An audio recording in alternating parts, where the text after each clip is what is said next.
이 시간 우리에게 주는 하나님의 말씀은 요한계시록 3장 14절에서 22절까지의 말씀입니다.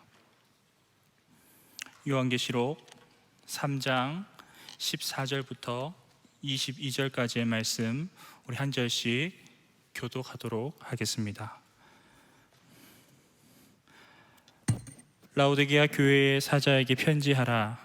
아멘이시여 충성되고 참된 증인이시여 하나님의 창조의 근본이신 이가 이르시되 내가 내 행위를 아노니 내가 차지도 아니하고 뜨겁지도 아니하도다.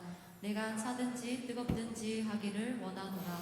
내가 이같이 미지근하여 뜨겁지도 아니하고 차지도 아니하니 내 입에서 너를 토하여 버리리라.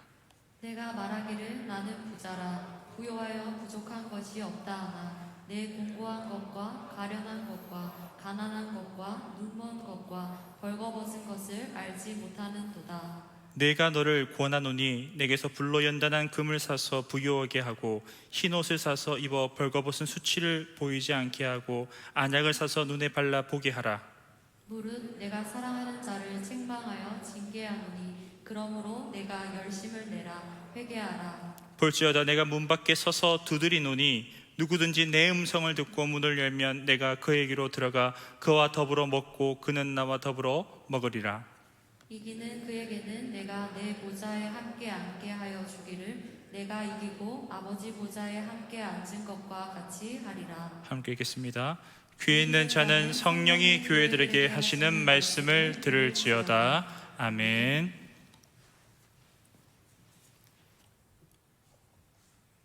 잠시 기도하겠습니다.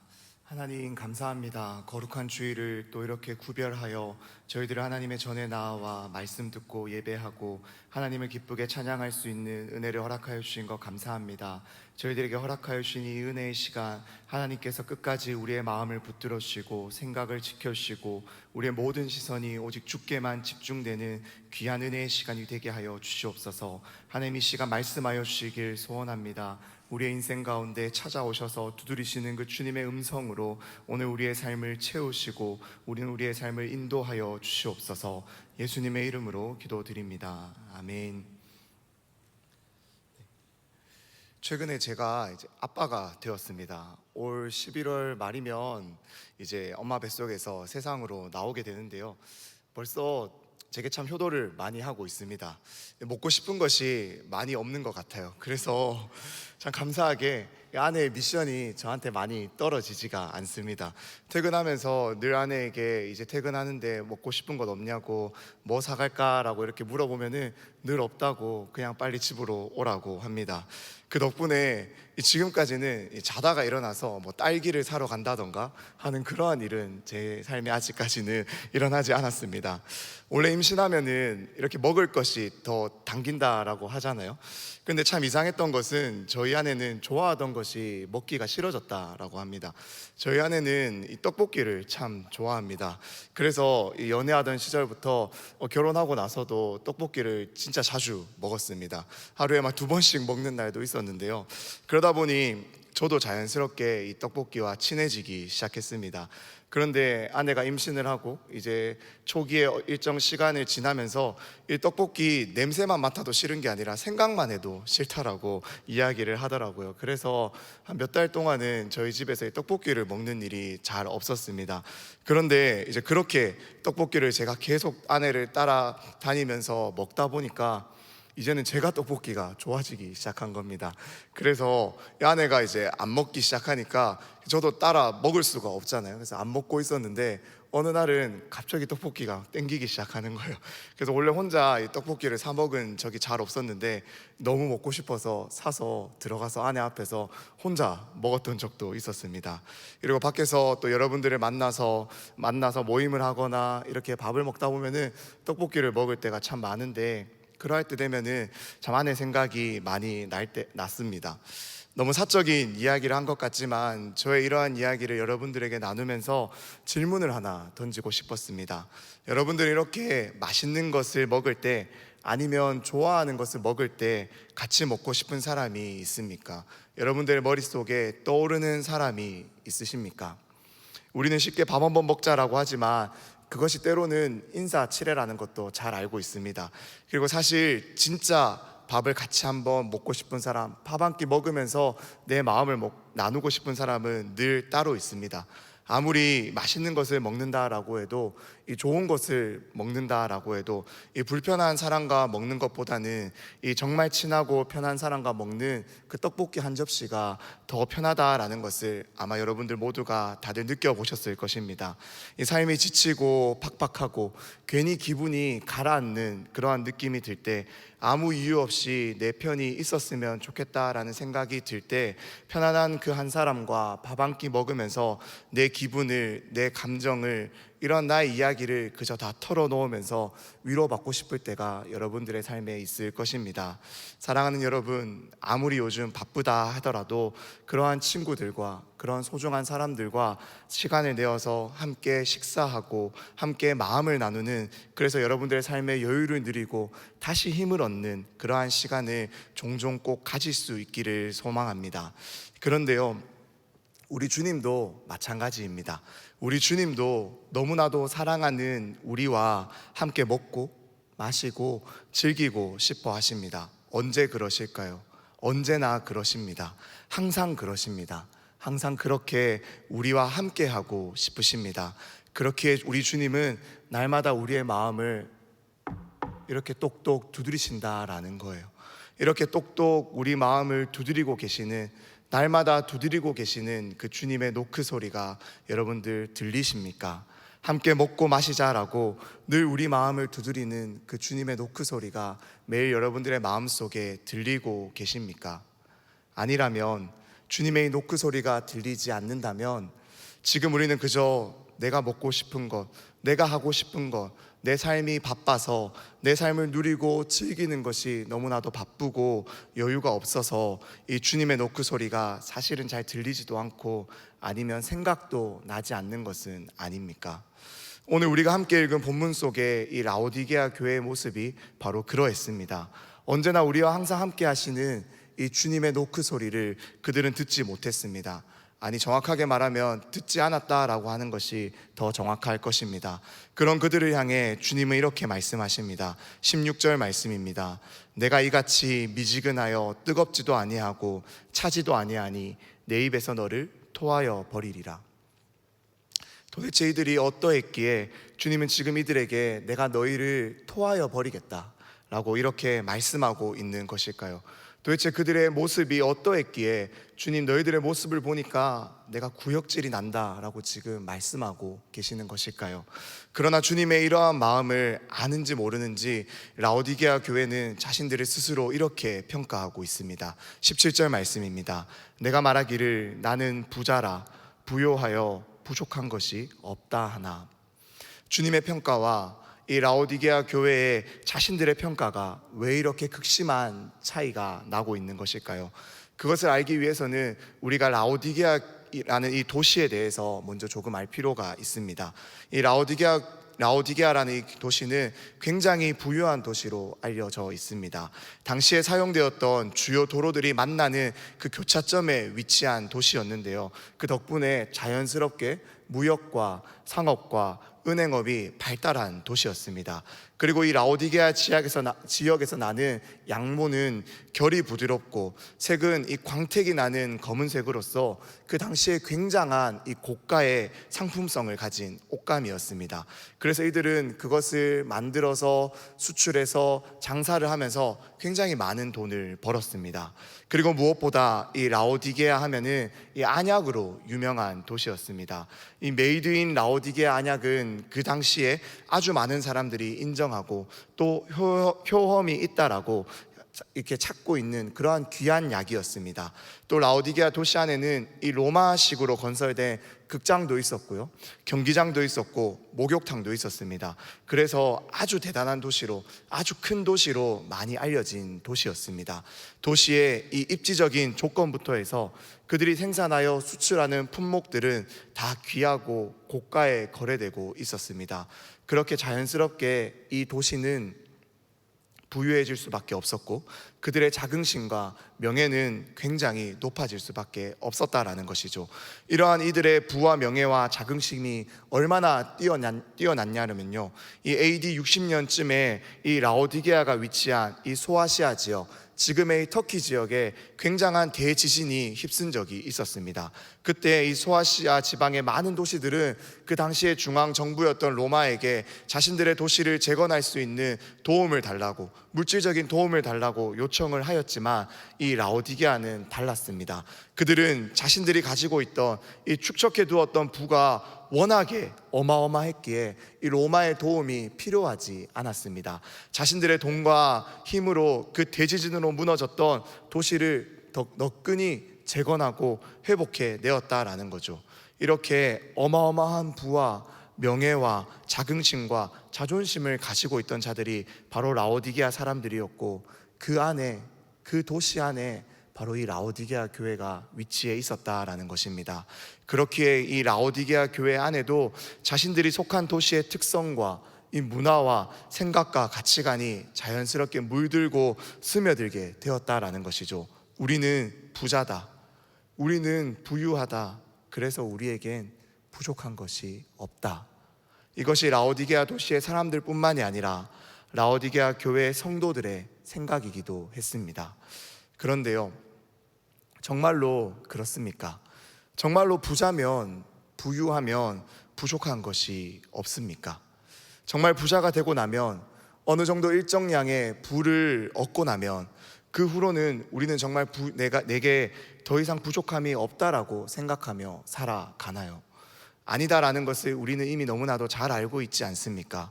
있는 사람이 더하다라는 말을 우리는 잘 알고 있습니다. 자주 듣고 있습니다. 아무리 부자라고 해도 그의 욕심은 끝이 없습니다. 채우고 채워도 채워지지 않는 것이 우리의 마음의 구멍, 우리의 마음의 곳간이 아닙니까? 아무리 가져도 새로운 것이 등장하면은 그것에 눈이 돌아가고 마음이 빼앗기는 것이 우리들입니다. 내가 가진 것이 충분하고 넉넉한데도 이 신상이 나오면 그것을 가지고 싶고 아쉽기만 합니다. 더 채워졌으면 하는 것이 우리들의, 사람들의 욕심입니다. 이렇게 부에는 만족함이 없습니다. 이것을 우리가 너무나도 잘 알고 있지 않습니까? 사랑하는 여러분, 그렇기에 신앙인의 바른 고백은, 참 신앙인의 바른 고백은 이러해야 할 줄로 믿습니다. 우리 함께 시편 23편 1절의 말씀 같이 한번 읽어보도록 하겠습니다. 1절입니다. 여호와는 나의 목자시니 내게 부족함이 없으리로다. 아멘. 우리 안에 부족함이 채워지는 유일한 길은 우리 안에 주님이, 이 나의 공허한 그 마음이 주님으로 가득 차는 방법밖에 없습니다. 우리의 부족함을 영원토록 완전하게 온전하게 채워주시는 분은 우리 주님밖에 없다라는 것입니다. 우리는 상황과 형편에 따라 이 부족함과 만족함을 누리는 것이 아니라 주님이 나의 목자라는, 주님이 나의 목자 되신다라는 이 고백 안에서 언제나 만족함을 누릴 수 있는 자들입니다. 그것이 신앙인이고 그리스도인이다라는 거예요. 다른 것이 결코 우리의 만족이 될 수가 없습니다. 그런데요, 이 라오디게아 교회가 바로 이 고백을, 이 진리를 지금 놓치고 있는 것입니다.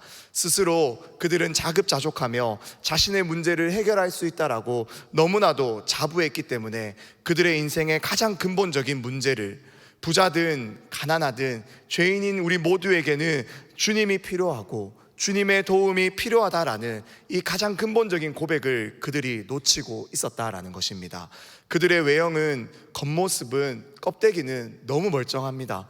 그들의 힘과 능력과 이 부와 재물은 당시에 많은 사람들이 부러워할 만큼 굉장히 뛰어났습니다. 하지만 실상 그들의 내면은 다 무너져 있었다라는 거예요. 그들의 내면은 맛을 잃어버렸습니다. 그들의 예배는, 그들의 신앙의 맛은 너무나도 형편이 없어서 주님은 그들의 예배를, 그들의 고백을, 그 교회를 토하여 버리고 싶다라고 지금 말씀하고 있다라는 거예요. 사랑하는 여러분, 우리 주님은 우리의 예배를 맛보시는 분이다라는 이 사실을 기억할 수 있기를 소망합니다. 우리의 주님은 우리의 신앙의 맛을 보시는 분이다라는 것을 기억하길 원합니다. 겉으로만 드려지는 예배, 껍데기만 남은 신앙, 아무런 순종도 없고 마음도 없는 예배를 주님은 결코 기뻐하지 않으십니다. 우리 주님은 그러한 예배를 받으실 만큼 하찮은 분이 절대 아니다라는 거예요. 그렇게 이사야 선지자는 우리들에게 이렇게 말씀합니다. 이사야서 1장 11절 말씀입니다. 여호와께서 말씀하시되 너희의 무수한 재물이 내게 무엇이 유익하뇨?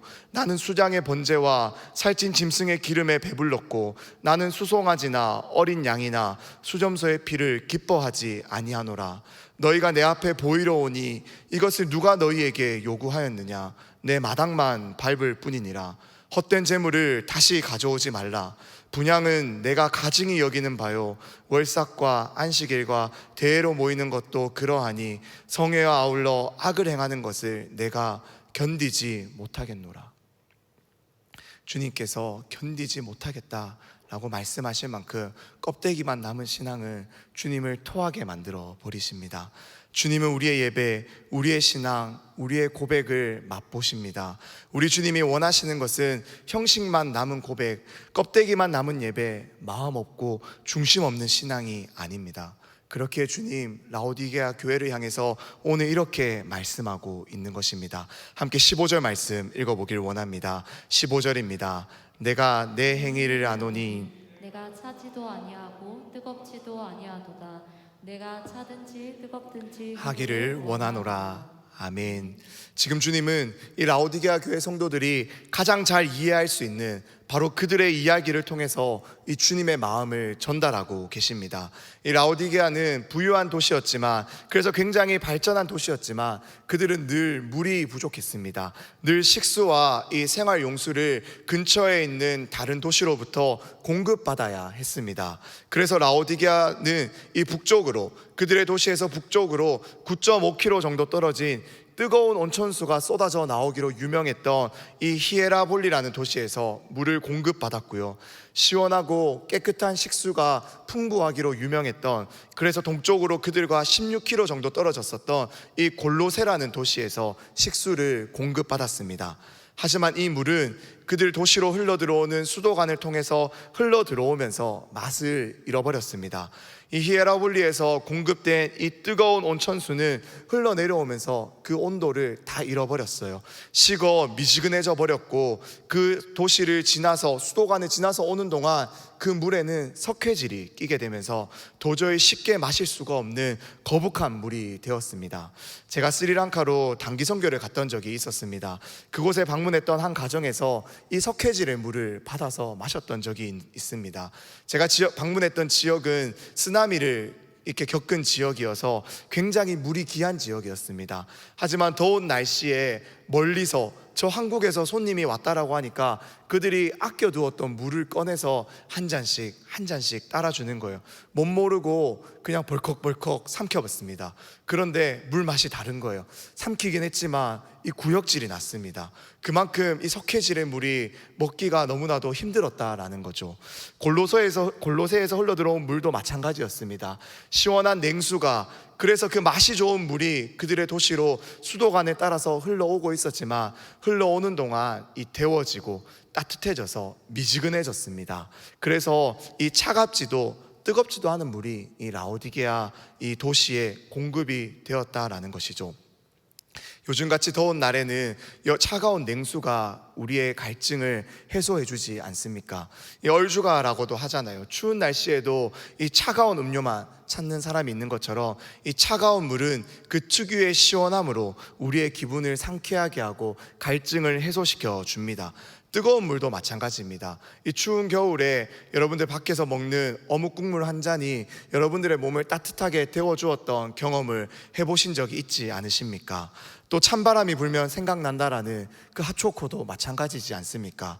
그 따뜻한 날씨에 그 뜨거운 물은 우리의 몸을 다시금 데워주고 힘을 얻게 합니다. 우리 주님 지금 바로 이것을 말씀하고 있는 거예요. 차든지 뜨겁든지 하라라는 것은 미지근해서 아무짝에도 쓸모없고 물에 물 탄 듯 그래서 마실 수도 없는 그러한 밍숭맹숭한 그러한 신앙의 맛이, 그러한 신앙생활은 안 된다라고 주님 지금 라오디게아 교회에 말씀하고 있는 것입니다. 라오디게아 너희 도시에 있는 그 물을 너희가 너무나도 잘 알고 있지 않느냐고. 미지근하고 석회질마저 껴서 도무지 마실 수 없고 입에 머금을 수도 없는 그런 물을 너희가 잘 알고 있지 않느냐고. 라오디게아 교회 너희가 바로 지금 그러한 물과 같다라고 주님 정확하게 말씀하고 있다라는 것입니다. 아무리 부유하다라고 해도, 부자라고 해도 먹기 거북하고 토해내버리고 싶은 그러한 물맛이 바로 너희의 신앙의 맛이고 예배의 맛이다라고, 너희의 모습이다라고 우리 주님 말씀하고 있는 것입니다. 그렇다면 우리 주님은 라오디게아 교회를 이렇게 책망만 하고 꾸중만 하고 떠나가셨을까요? 19절 말씀입니다. 물은 내가 사랑하는 자를 책망하여 징계하노니 그러므로 내가 열심을 내라 회개하라.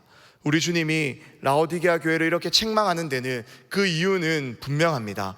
돌아서라는 것이에요. 가던 방향에서 돌이켜서 주님께로 돌아서라라고, 다시 주님을 바라보라라고 말씀하고 계십니다. 여기서 주님이 이 라오디게아를 책망하여 징계한다라는 이 말은 단순히 꾸중하고 혼을 내고 벌을 준다라는 의미가 아닙니다. 히브리서 12장에서 그 의미가 잘 드러나는데요, 6절 말씀입니다. 주께서 그 사랑하시는 자를 징계하시고 그가 받아들이시는 아들마다 채찍질 하심이라 하였으니 너희가 참음은 징계를 받기 위함이라. 하나님이 아들과 같이 너희를 대우하시나니 어찌 아버지가 징계하지 않는 아들이 있으리요. 히브리서 기자가 말하고 있는 것처럼 이 하나님의 징계는 하나님의 자녀된 자들에게 주님께서 그 자녀를 기르기 위한 훈육이고 그들을 키워가는 방법이다라는 것을 우리가 알 수가 있습니다. 자식이 바른 길로 가지 않는데, 악한 길로 가는데, 위험한 길로만 가는데 두 손 두 발 들고 그저 바라만 보고 있는 부모는 없습니다. 때론 자식이 바른 길로 가지 않으면 매를 들어서라도 바르게 가르치는 것이 부모의 참된 도리가 아닙니까? 우리 주님 지금 라오디게아 교회를 향해서 그러한 부모의 도리를 다하고 있는 것입니다. 이러한 마음으로 주님은 라오디게아 교회를 진단합니다. 그들 스스로는 부자요, 부요해서 부족한 것이 없다라고 자가 진단을 내렸지만 우리 주님은 그렇지 않다라고 말씀하십니다. 17절 말씀입니다. 내 곤고한 것과 가련한 것과 가난한 것과 눈먼 것과 벌거벗은 것을 알지 못하는도다. 이것이 라오디게아 교회를 향한 주님의 진단입니다. 스스로는 부자요, 그래서 부요해서 부족함이 없다라고 말하고 있지만 실상 그들의 모습은 불쌍하고 가난하고 눈이 벌었고 벌거벗었다라는 거예요. 스스로는 이 부와 명예와 세상의 가치관으로 이 외형적으로 너무나도 멀쩡해 보이기에 그냥 이렇게 살아도 내 인생 아무런 문제가 없다고, 아무런 문제가 일어나지 않을 것만 같아 보이지만, 모든 것을 내 힘으로 스스로 해결해 나갈 수 있을 것만 같아 보이지만, 그래서 아무런 부족함이 없다고 멀쩡해 보이는 것 같지만 그렇게 생각하며 주님을 찾지 않는 너희는 실상 불쌍하다고, 너희만큼 가난한 자가 없다고, 눈이 멀었고 벌거벗었다라고 우리 주님 정확하게 진단을 내리고 있는 것입니다. 그러니 그런 그들을 향해 우리 주님 이렇게 처방을 내리십니다. 18절 말씀 우리 같이 한번 함께 읽어보길 소망합니다. 18절입니다. 내가 너를 권하노니 내게서 불로 연단한 금을 사서 부요하게 하고 흰 옷을 사서 입어 벌거벗은 수치를 보이지 않게 하고 안약을 사서 눈에 발라 보게 하라. 사라, 사라, 사라. 우리 주님 라오디게아 교회를 향해서 사야 할 것, 갖추어야 할 것을 알려줍니다. 먼저는 불로 연단한 금을 사라라고 말씀하고 계십니다. 불타 없어질, 그저 썩어 없어질, 죽으면 가져가지도 못할 그러한 돈, 그러한 명예, 영원하지 않은 권력과 같은 세상 가치관을 너희가 자랑하는 그러한 것을 의지하는 것이 아니라 불로 연단한 금, 그래서 모든 불순물이 제거되고 정결하고 순결한 우리 주님을 향한 그 믿음을 너희가 가져야 된다라고 말씀하고 있는 것입니다. 사랑하는 여러분, 우리는 정말로 무엇을 가지길 소망해야 합니까? 여러분들 정말로 무엇을 가지길 소원하고 계십니까? 무엇을 정말로 우리가 가지길 애쓰며 살아가고 계십니까? 세상의 부와 명예와 권력, 우리가 살아가는 도중에 너무나도 필요합니다. 그것들 우리의 삶을 풍성하게 하고 우리의 삶을 채워나가요. 하지만 우리 주님 향한 믿음이 없이는 그 모든 것은 아무런 쓸모가 없다라는 것을 기억해야 합니다. 주님을 향한 믿음으로, 주님을 따르는 믿음으로 부도, 명예도, 권력도, 내게 주어지는 모든 것도 어떻게 사용하며 그것을 통해 무엇을 해야 하는지 우리가 배워야 하는 거예요. 그렇지 않다면 아무리 억만금이 우리의 손에 쥐어진다라고 한들 그것은 우리를 살리는 것이 아니라 우리를 오히려 파멸로, 죽음으로 몰아간다라는 것을, 그것으로 멸망으로 이끌어가는 도구에 지나지 않는다라는 것을 우리는 반드시 기억해야 합니다. 주님께서 사라고 말씀하시는 이 불로 연단한 금, 이 믿음, 주님을 향한 이 순결한 믿음을 어떠한 상황과 순간에도 우리가 놓치지 않아야 할 그 무엇보다 빛나는 이 믿음, 우리는 이 믿음을 가지며 얻으며 얻기를 애쓰며 살아가야 한다라는 거예요. 또한 주님은 두 번째로 우리에게 흰옷을 사입으라 말씀하십니다. 이 고급 양모를 생산하고 세련되고 좋은 옷감을 수출하고 판매하던 그들에게 주님은 너희가 파는 그러한 옷이 아니라 흰옷을, 내가 주는 깨끗한 흰옷을 사입으라고 말씀하고 계십니다. 사랑하는 여러분, 주님의 이 말씀이 무슨 뜻인지 아실 것 같습니까? 도대체 주님이 사라고 말씀하시는 이 흰옷이 무엇입니까? 사랑하는 여러분, 여러분들은 무엇으로 여러분들의 몸을, 여러분들의 모습을 감싸고 있으십니까? 무엇으로 여러분들의 수치를, 여러분들의 죄된 모습을 가리고 있습니까? 겉으로 보기에 멀쩡하면 괜찮으십니까? 외형이 남들 보기에 부족함이 없으며 속도, 내 내면도 멀쩡하던가요? 겉으로 좋아 보이는 모습들, 행복한 모습들을 우리는 SNS에 많이들 올립니다. 하지만 그렇게 한다라고 해서 정말로 내가 궁극적으로 행복해집니까? 순간의 감정과 기분과 상황은 공유되지만 오히려 그러한 행위들이 때로는 더욱 우리의 마음을 공허하게 하는 것을 느껴보신 적이 없으십니까?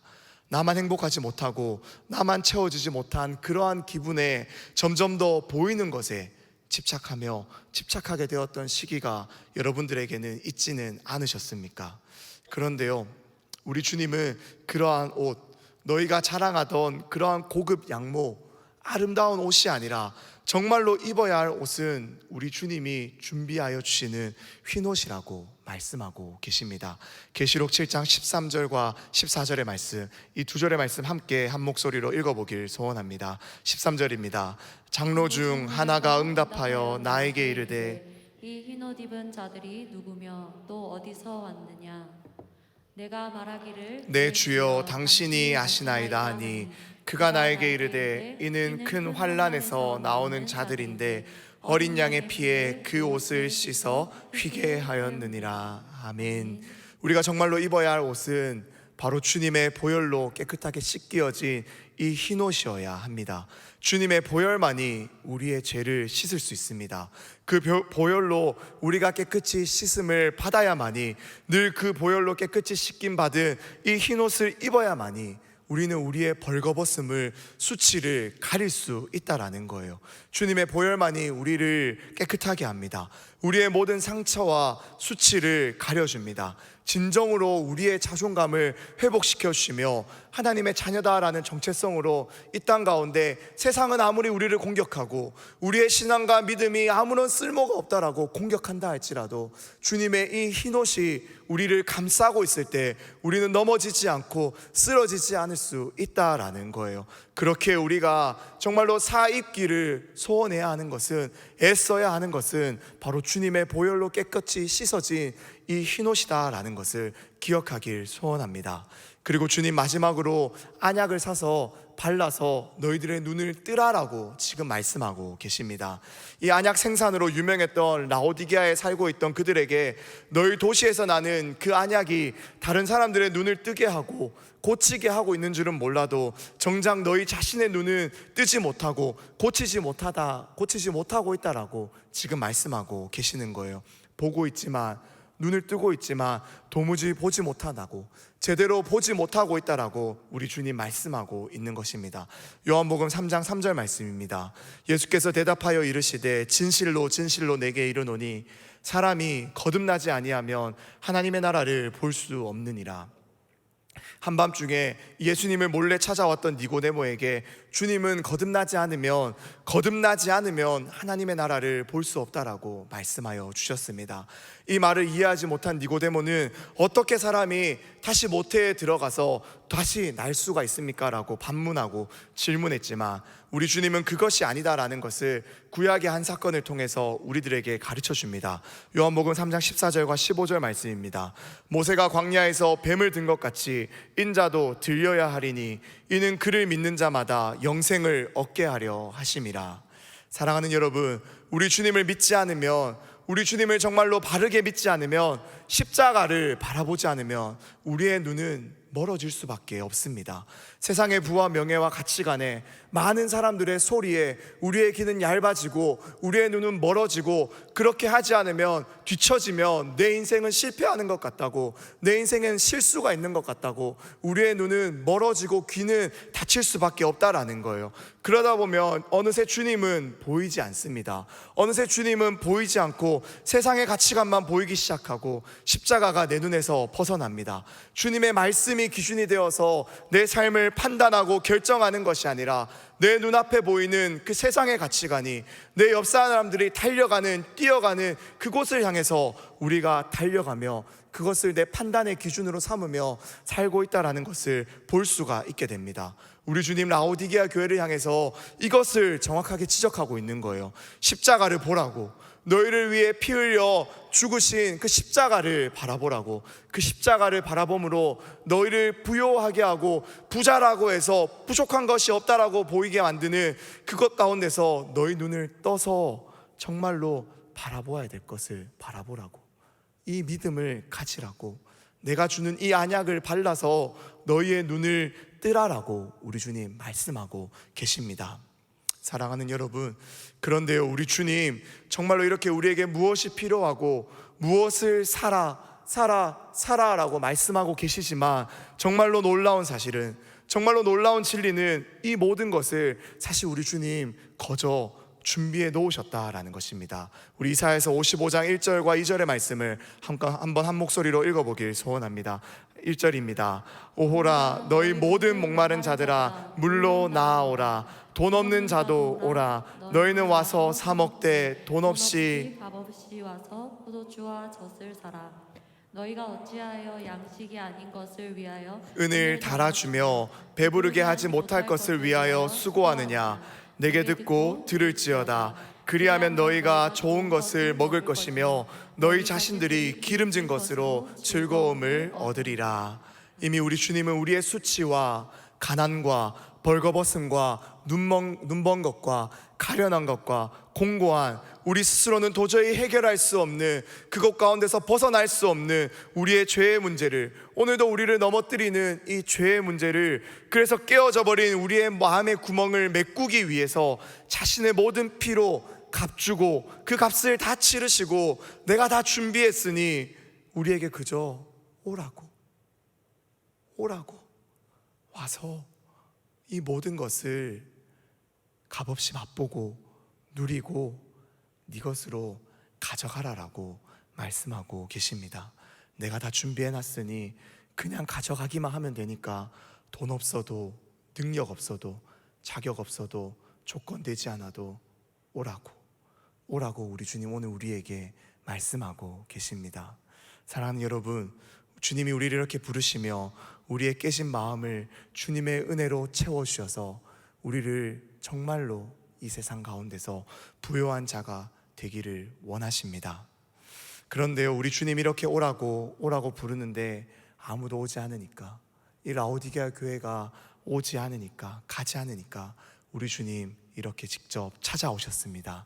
20절 말씀입니다. 볼지어다 내가 문 밖에 서서 두드리노니 누구든지 내 음성을 듣고 문을 열면 내가 그에게로 들어가 그와 더불어 먹고 그는 나와 더불어 먹으리라. 내가 준비한 이 모든 것을 값없이 누리라고, 함께 먹자고, 내 구원의 은혜를, 그 사랑을 함께 먹고 마시자고 우리 주님은 우리의 마음을 똑똑 노크하시며 우리와 함께 식탁교제 나누시길 원하신다라는 거예요. 이것을 먹어야 우리가 사니까, 주님과 함께 먹어야 우리가 정말로 회복이 되니까, 우리 주님 오늘도 하염없이 우리의 마음의 문 밖에 서서 우리의 마음의 문을 똑똑 두드리고 계십니다. 사랑하는 여러분, 우리가 참 많이 들어본 구절이지 않습니까? 전도 축제 때마다 새신자를 초대하는 문구로 많이 사용되는 구절입니다. 하지만 이 구절은 절대 전도 축제에 새신자를 초대하는 그러한 전단지에, 화장지에 사용되는 그러한 구절이 아닙니다. 초신자를 향해서 마음의 문을 열고 주님을 받아들여 믿음을 얻고 구원을 얻으라는 것이 이 말씀의 뜻이 아닙니다. 구원은 하나님의 주권적이고 강권적인 은혜입니다. 우리가 마음의 문을 연다라고 해서 결코 그 마음이 열리고 닫히고 하는 것이 아니다라는 거예요. 우리가 구원을 얻고 우리의 힘으로 주님을 받아들이는 것이 아닙니다. 그렇기에 이 구절은 새신자를 전도 축제를 위한 그러한 구절이 아니에요. 이것은 우리를 향한 하나님의 말씀입니다. 라오디게아 교회를 향한 하나님의 말씀이자 명령이다라는 거예요. 주님을 만났지만, 주님을 믿는다라고 고백하며 살아가고 있지만, 교회에 나와서 예배를 드리고 주님이 주시는 것이 아니, 그렇게 예배를 드리지만 그것으로 내 힘으로 살아가고 세상의 가치관으로 살아가고 있는, 그래서 내 삶을 채워 나아가고 있는, 그래서 공허하고 가련하고 텅 비었고 눈멀었고 벌거벗은 줄 몰라서 여전히 그 죄의 습성 가운데 살아가고 있는 우리에게 찾아오신 주님의 모습이다라는 거예요. 사랑하는 여러분, 주님께서 우리의 마음 문을 바깥에서 열지 못하셔서, 그 문을 열지 못하셔서 두드리고 계시는 줄 아십니까? 우리 주님, 우리의 마음의 문을 강권적으로 열고 들어오실 능력이, 그 힘이, 그것이 충분하신 분이십니다. 하지만 주님은 우리를 너무나도 사랑하셔서 우리의 사랑을, 응답을 기다리고 계시는 거예요. 밖에서 애원하고 간청하며 제발 내 노크 소리 좀 듣고 내가 너에게 주는 가장 완벽한 식탁, 이 식탁을 날마다 함께 받아 먹자고, 나와 함께 누리자라고 오늘도 똑똑 우리의 마음을 두드리고 계신다라는 것입니다. 사랑하는 여러분, 여러분에게 있어서 이 가장 행복한 식탁 초대는 언제였습니까? 그때의 따뜻함과 그때의 기대감과 행복함이 기억이 나십니까? 그러한 식탁의 교제의 자리에는 아무런 긴장감이 없습니다. 즐거움이 가득합니다. 이 식탁 교제를 통해서 내가 무엇인가를 이루어야겠다라는 계획도 가식도 그러한 것이 없기 때문입니다. 사랑하는 여러분, 우리 주님과의 식탁 교제가 바로 그러한 자리입니다.